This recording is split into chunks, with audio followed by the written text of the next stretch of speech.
Share मार्केटमधील गुंतवणूकदारांसाठी आजचा हा व्हिडिओ फारच उपयुक्त राहील। मंडळी, गेल्या काही महिन्यांपासून शेअर मार्केटमध्ये अस्थिरतेचे वातावरण आहे। पण या काळातही काही कंपन्या आपल्या गुंतवणूकदारांना चांगले रिटर्न देत आहेत, तर काही कंपन्या आपल्या गुंतवणूकदारांना बोनस शेअर आणि डिव्हिडंड म्हणजेच लाभांश देण्याची घोषणा करत आहेत। दरम्यान जे गुंतवणूकदार लाभांश देणाऱ्या कंपन्यांमध्ये गुंतवणूक करू इच्छित असतील तर त्यांच्यासाठी एक कामाची बातमी समोर येत आहे। शेअर मार्केटला मिळालेल्या माहितीनुसार मार्च महिन्याच्या शेवटच्या आठवड्यात मार्केटमधील 9 कंपन्या आपल्या शेअर होल्डर्सला डिव्हिडंड देणार आहेत। अशा परिस्थितीत आज आपण या संबंधित कंपन्यांची माहिती जाणून घेणार आहोत। तसेच या कंपन्या आपल्या शेअर होल्डर्सला डिव्हिडंड कधी देणार याबाबतचा आढावा घेणार आहोत। नमस्कार, मी अजय आणि तुम्ही पाहत आहात अर्थ मराठी हे आमचं नवीन यूट्यूब चॅनल। आमचं काम आहे तुम्हाला आर्थिक साक्षर करण्याचं।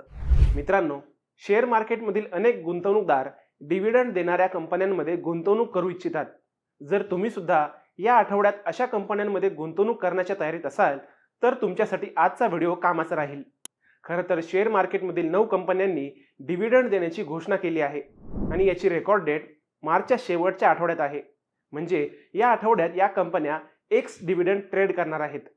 मंडळी, एक्स डिव्हिडंड ट्रेड करणाऱ्या यादीतील पहिली कंपनी आहे कामा होल्डिंग्स लिमिटेड। या कंपनीने लाभांश घोषित केलाय, पण किती ते जाहीर केलेलं नाही। मात्र यासाठी रेकॉर्ड डेट 28 मार्च डिक्लेअर करण्यात आली आहे। यामुळे लवकरच या कंपनीकडून लाभांश किती मिळणार हे सुद्धा जाहीर होण्याची शक्यता आहे। या यादीतील दुसरी कंपनी आहे संवर्धन मदरसन इंटरनॅशनल लिमिटेड। या कंपनीने आपल्या शेअर होल्डर्सला 0.50 रुपये प्रति शेअर इतका डिव्हिडंड देण्याची घोषणा केली आहे। यासाठी रेकॉर्ड डेट 28 मार्च निश्चित करण्यात आली आहे।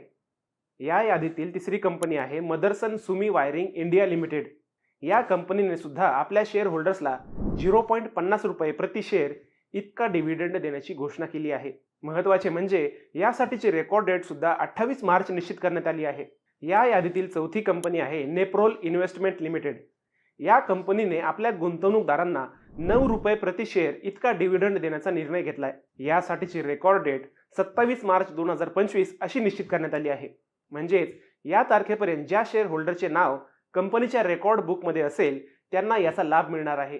या यादीतील पाचवी कंपनी आहे सुंदरम क्लेटन लिमिटेड। या कंपनीने आपल्या गुंतवणूकदारांना 4.75 रुपये प्रति शेअर इतका डिव्हिडंड देण्याचा निर्णय घेतला असून यासाठीची रेकॉर्ड डेट सुद्धा 27 मार्च 2025 ही निश्चित करण्यात आली आहे। या यादीतील सहावी कंपनी आहे Autham investment and infrastructure limited. या कंपनीने आपल्या शेअर होल्डरसाठी 1 रुपये प्रति शेअर इतका डिव्हिडंड देण्याचा निर्णय घेतलाय आणि यासाठीची रेकॉर्ड डेट 27 मार्च जाहीर करण्यात आली आहे। या यादीतील सातवी कंपनी आहे Bombay Burma trading corporation limited. या कंपनीने आपल्या गुंतवणूकदारांसाठी 4 रुपये प्रति शेअर इतका डिव्हिडंड देण्याचा निर्णय घेतलाय आणि यासाठीची रेकॉर्ड डेट सुद्धा 27 मार्च जाहीर करण्यात आली आहे। या यादीतील आठवी कंपनी आहे REC लिमिटेड। या कंपनीने आपल्या गुंतवणूकदारांसाठी 3.6 रुपये प्रति शेअर इतका डिव्हिडंड देण्याचा मोठा निर्णय घेतला असून यासाठीची रेकॉर्ड डेट 26 मार्च निश्चित करण्यात आली आहे। या यादीतील नववी कंपनी आहे TVS मोटर कंपनी लिमिटेड। या कंपनीने आपल्या गुंतवणूकदारांसाठी सर्वाधिक म्हणजेच 10 रुपये प्रति शेअर इतका लाभांश जाहीर केला आहे।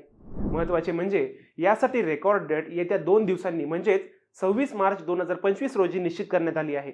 पण मंडळी, तुम्हाला याबद्दल काय वाटतं? तुमचं मत आम्हाला कमेंट करून नक्की कळवा। तसेच व्हिडिओ आवडल्यास आमच्या चॅनलला सबस्क्राईब करा, व्हिडिओला लाईक करा आणि शेअर करायला विसरू नका। पुन्हा भेटूयात आणखी एका नव्या विषयावर। तोपर्यंत धन्यवाद।